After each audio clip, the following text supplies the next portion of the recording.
אהרון רזאל, אנחנו עדיין בתחום המוסיקה מראשוני הזמרים הדתיים שפרצו את גבולות הפלייליסט אל זה החילוני.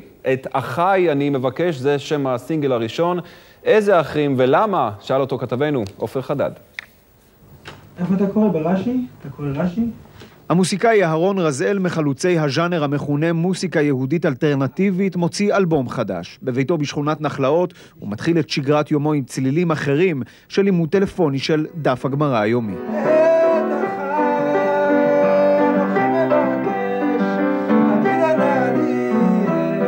את אחי אנוכי מבקש הוא השיר הראשון שבחר רזאל לשגר מתוך האלבום מחדש לתחנות הרדיו החילוניות או הישראליות כהגדרתו, שיר שמשקף את האג'נדה המוסיקלית שלו. אני משתדל להכניס בשירים שלי מסר של גשר בין תרבויות בתוך עמנו, לראות את המשותף בתוכנו, ואני חושב שזו המשימה הלאומית שלנו.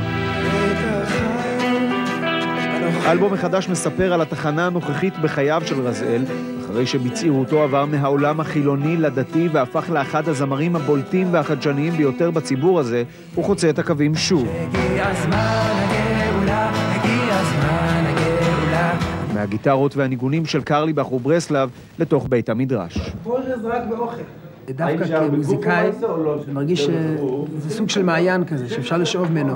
שאב ממנו הרבה השראה, הרבה כוחות. מרגיש שלחזור ללנוק מבית המדרש. זה דבר נפלא.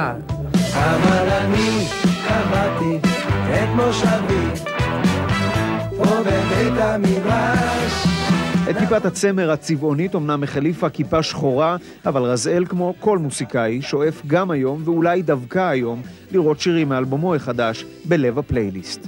הקהל ישראלי מאוד פתוח, הוא מאוד הפתעות, הוא אוהב חידושים, ומקווה שהוא יאכל את הטוסט החדש, אני מכין.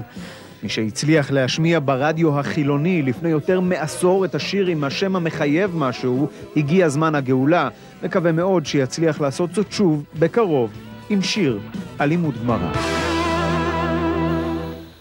אלעד זוהר עם התחזית, נדמה לי שעוד נתגע.